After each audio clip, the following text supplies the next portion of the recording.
RKB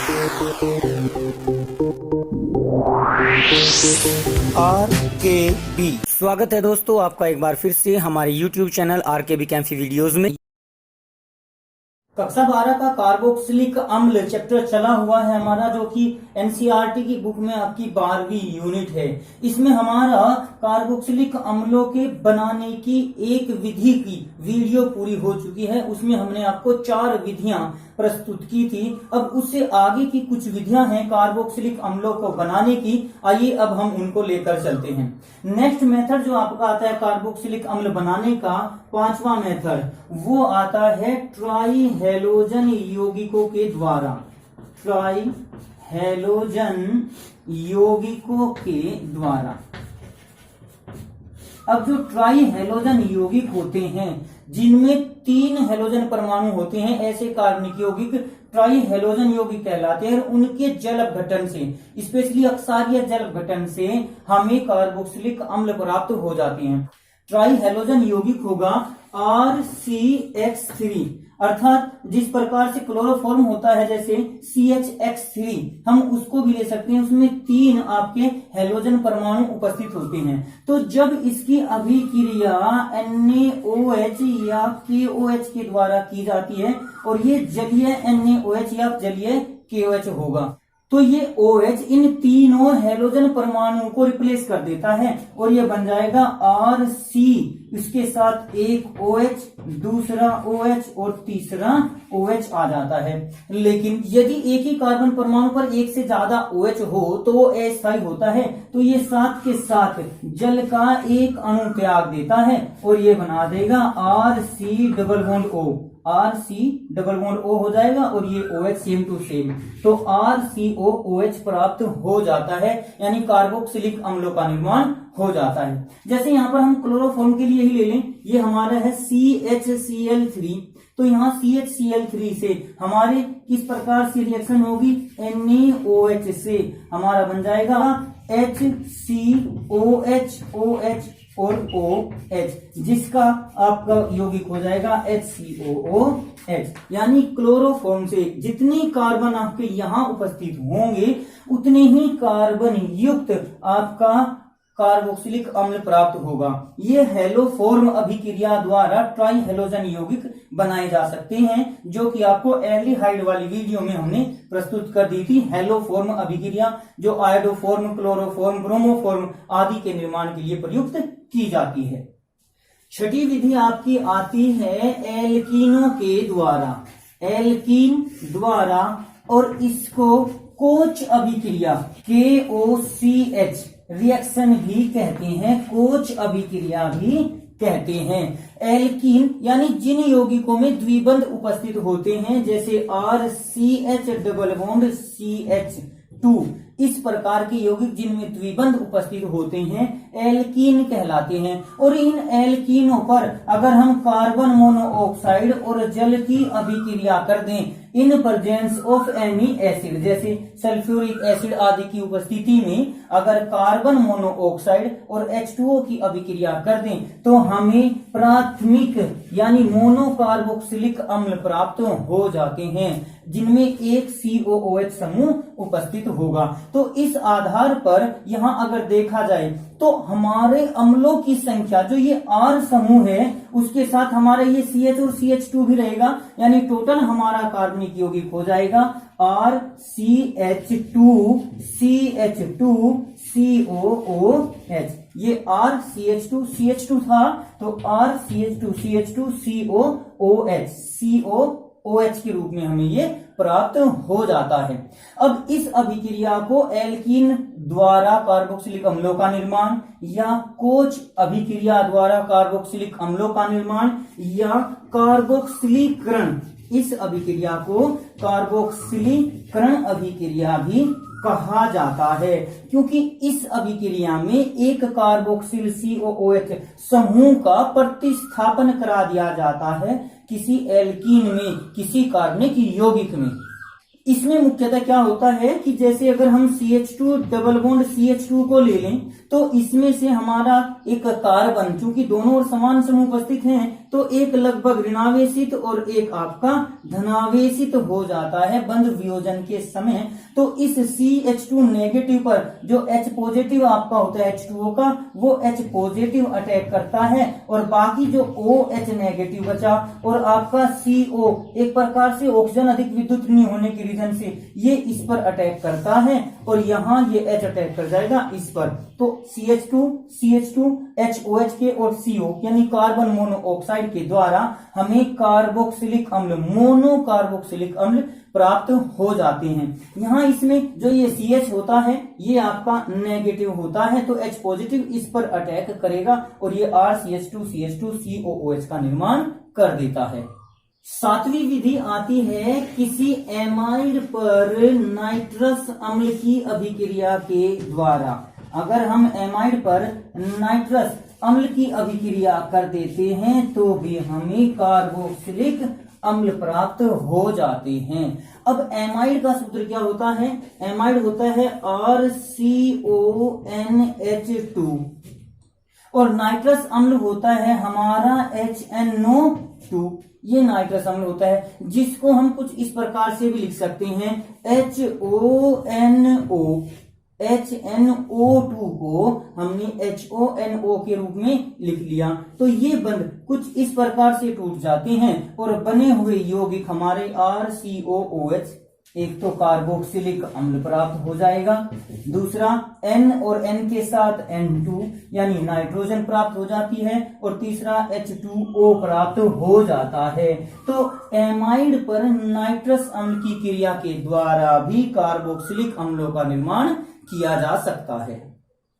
इस अभिक्रिया, पिछली अभिक्रिया और आगे आने वाली सभी अभिक्रियाओं के लिए कार्बोक्सिलिक अम्लों में हमें एक बात पर विशेष ध्यान देना होता है कि कार्बन परमाणु की संख्या कितनी है। जैसे यहाँ पर मान के चलिए ये CH3 है, एक यहाँ पर एक यहाँ पर, दो कार्बन है, तो जो हमें कार्बोक्सिलिक अम्ल प्राप्त होगा उसमें भी हमें दो ही कार्बन प्राप्त होते हैं, दो ही कार्बन युक्त कार्बोक्सिलिक अम्ल प्राप्त होता है।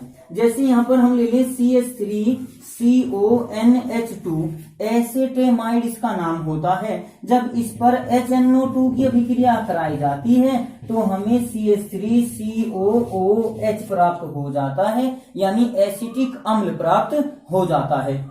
इसी प्रकार से अगर हम यहाँ पर C6H5CONH2 ले लें यानी बेंजेमाइड ले लें, बेंजीन रिंग का यौगिक ले लें, तो इस पर भी HNO2 की अभिक्रिया से हमें बेंजोइक अम्ल C6H5COOH प्राप्त हो जाता है, प्लस में N2 और आपकी ऑक्सीजन के साथ हाइड्रोजन H2O का निर्माण कर देती है। तो इस प्रकार से हम इन अभिक्रियाओं को लेकर चल सकते हैं।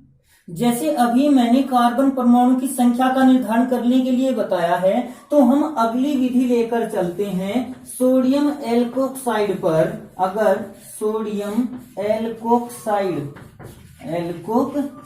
पर अगर हम अभिक्रिया करा दे कार्बन मोनोऑक्साइड की, तो जो यौगिक प्राप्त होता है उसका जल अपघटन करने पर हमें कार्बोक्सिलिक अम्ल प्राप्त हो जाते हैं।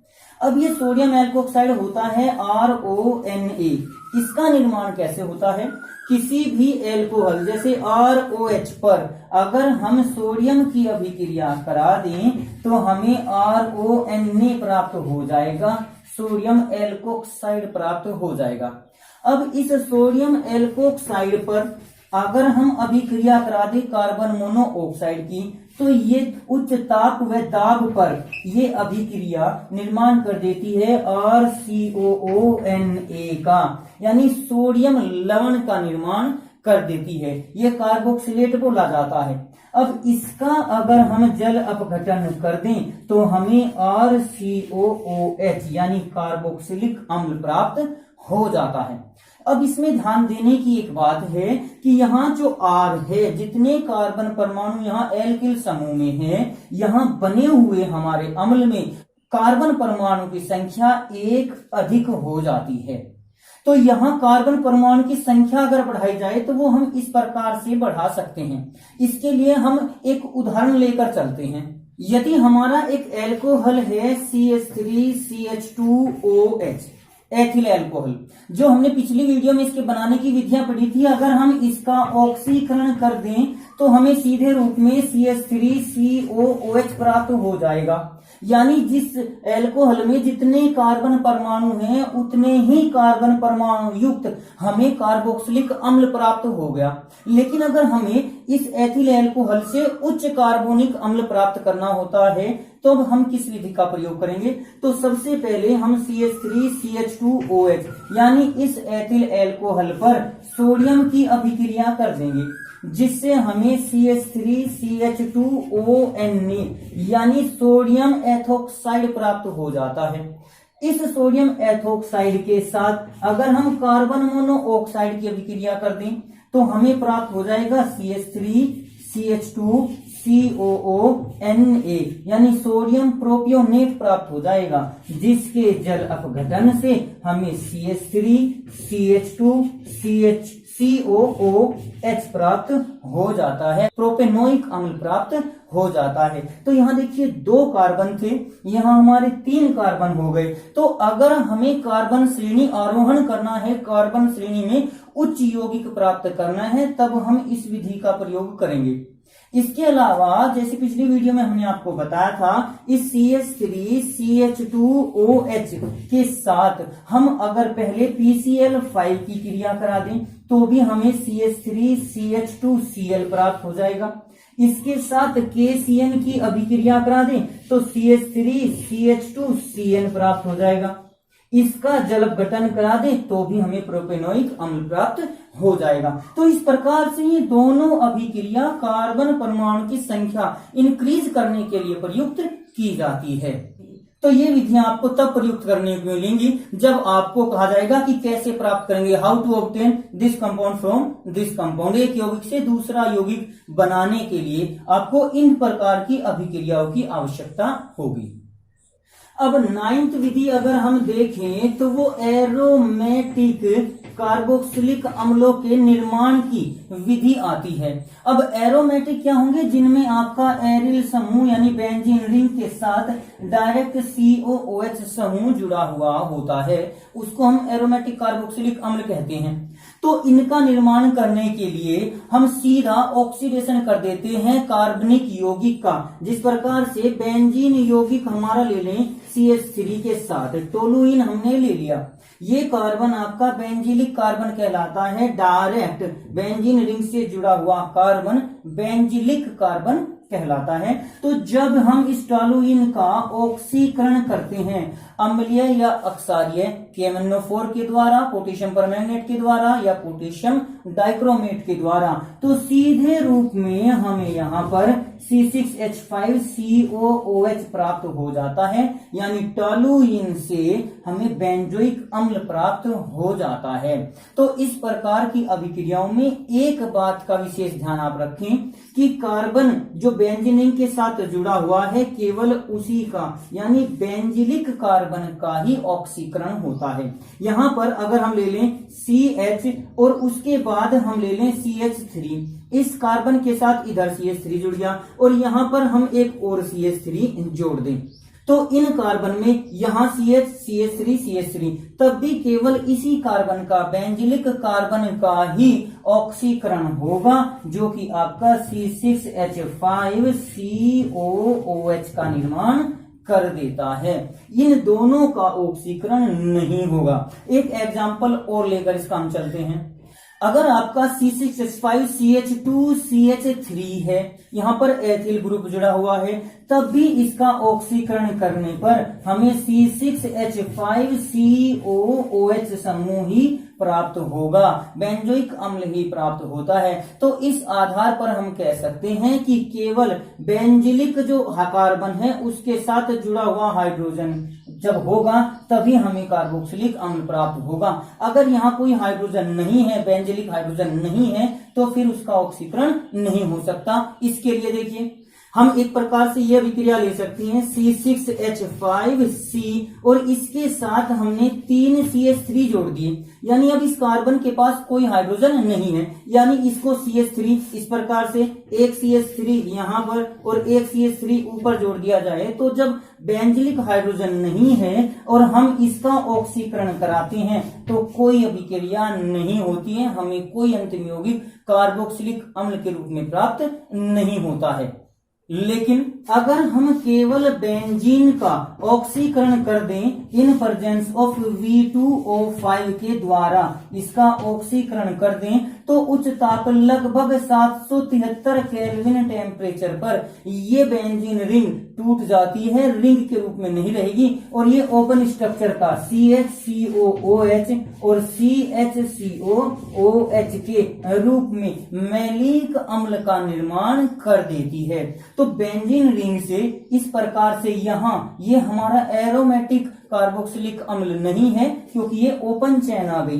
एरोमेटिक कार्बोक्सिलिक अम्ल वही होगा जिसमें एरिल यानी बेंजीन रिंग उपस्थित होती है, और वो विधियां ने आपको बता ही दी कि टोलुइन C6H5 के ऊपर अगर CH3 है तो इसका डायरेक्ट ऑक्सीडेशन करने पर हम इस बेंजोइक अम्ल C6H5COOH प्राप्त हो जाता है। तो इस प्रकार से आज की वीडियो में हमने कार्बोक्सिलिक अम्लों के बनाने की विधियां कंप्लीट कर ली हैं। अब अगली वीडियो में हम आपके लिए कार्बोक्सिलिक अम्लों के भौतिक गुण, विशेष रासायनिक गुण आदि को प्रस्तुत करते रहेंगे।